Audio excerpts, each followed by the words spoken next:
विश्वभातृत्व दिव्यात्मा परिषदर निर्वाही कर्मकर्ता अच्युत गुप्त ब्रह्म संघर निर्वाही कर्मकर्ता दशहरा जाइछे दशमी ठीक एकादशी दिन ये क्षेत्र के पहुँची थिले सही महात्मा के महात्मा ना पछाड़े जहार विग्रह तुम्हें देखुच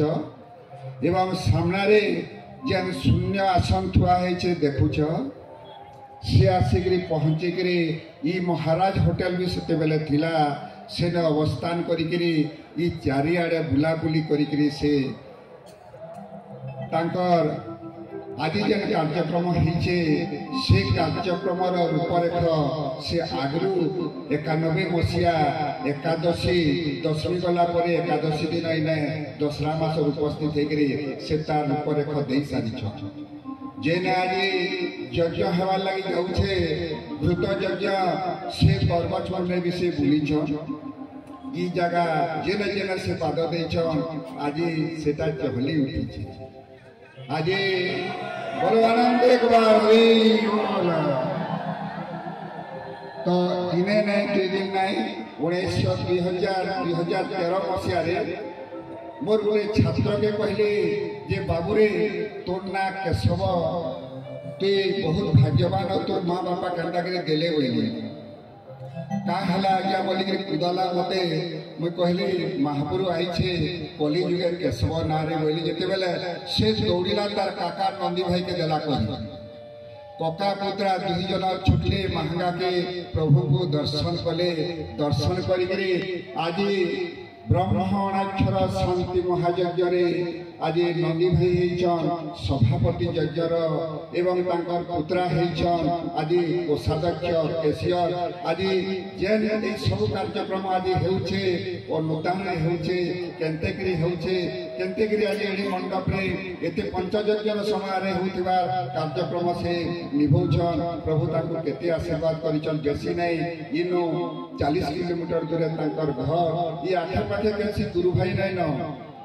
किंतु आज कार्यक्रम ही भाव स्थूल ठार सूक्ष्म मोर गोटे कोणर लीला हेबा जेतेले बोलथिले सेते बेले हमर विश्वास भाजन नै होउतला कथा हला जे आज ई ठाने राम महापुरुकर भक्त हनुमान थिला जे हुं तार बीज मंत्र थिला हुं बोले ई गछ से डेगी देउतला 10 रत्नाकर मरा मरा थिला जे से वाल्मीकि हे गला आज सेंता प्रभु जेते बेले आइछन आज सेंता बीज मंत्र फूम आ मोरार पाला पाला केते जन अछन जेछन 40,000 50,000 आउ छन वेशरे से माने पहुंचबे 26 तारीख शेष तक निश्चित भाबरे आउ जे माने से बीज मंत्र फूम हेबा प्रभु कर प्रदत्त बीज मंत्र जदि नै पाई आइछथि किंतु सौभाग्य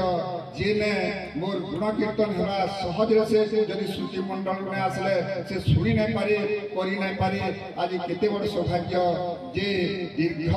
स्थूल रु सूक्ष्म हे गला परे भी आज कोटि गुणर लीला आज समापन होती केड़े बड़ मंडप से थिला बेले मंडप नै हेयो से थिला बेले नाम क्यों खेबी छुटिया देउतिला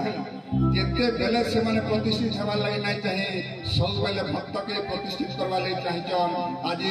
जे नामर महात्मा जी मंचासीन छन तांको लागि आपण माने केते व्याकुल किंतु से रिसर्च करिछन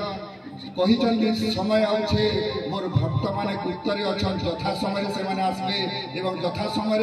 मोर कथा जणै देबे बोली कि कहउछन आज देखन त केडे बड़ मंच केते बड़ आसर रे आज आमे आइछु से दिव्यात्मा कहिछन भक्त मोहर रकत होइले थरी मथे मोर हृदय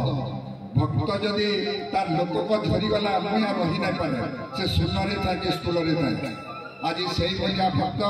आज आम पाखे पहुँचीछन एवं आज देखुछन जे आज गत काली सुनील बाबा आलोचना थिला आज महाराज आज अच्छे आ किसी समय पर भक्ति विनोद आसबे आसंता काली प्रमोद गोष्ठी आसबे पुणी आमर आसबे आमर कण हला ना सुधा चरम सुधाबारता कागजरे हेब जानी अच्युत मोर गुपत दरब से गुपत दरब बिल्कुल नहीं करूँ 20-21 टका जदि हाथे अच्छे सेनु फणे फणे नहीं जाऊँ 50 खंड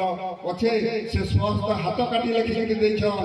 सेटा फणे फणे माने आमर तो इना 40,000 अच्छन से ये वाला जे माने कोषाध्यक्ष मंत्र पाइछन किंतु आउ जेन माने अछ कालो विलंब नाय करी खड़े खड़े 20-21 टका लेखा धरिक जो आमर मान को डायरेक्शन जे चेंज हेतिला आमे भी दशरथ वाल्मीकि नाय हे पाले किछि चेष्टा रे चली छु बोलो आनंद देखबा हरि हरि तो समय नबार लागि मैं नाय चाहबा जहा आपन पर केते सौभाग्य जे समय परिवेश ताकर काम कराबार छले काना काना हे जेता न कितना जगह है किंतु प्रभु को गुड़िया मारी मारी लड़ा ही जाइछु हमर बाल पीढ़ी जे प्रभु कहउछन जे समय आउछे व्यस्त हो नै बोलथिले जेते बेले ई प्रकार मालिका प्रवादी अध्यक्ष आज 100 पाखापाखि हे गलान तथापि जेते बेले हम प्रभु को गुड़िया मारी के कहउतो प्रभु व्यस्त होना किंतु आज साकार रूप में हमें आज से मानवीय लीला ताकर नाय हेतिले भी सुखरे कोटि लीला अनुभव करू या हो समय अतिक्रांत 2 जन आलोचक अच्छा।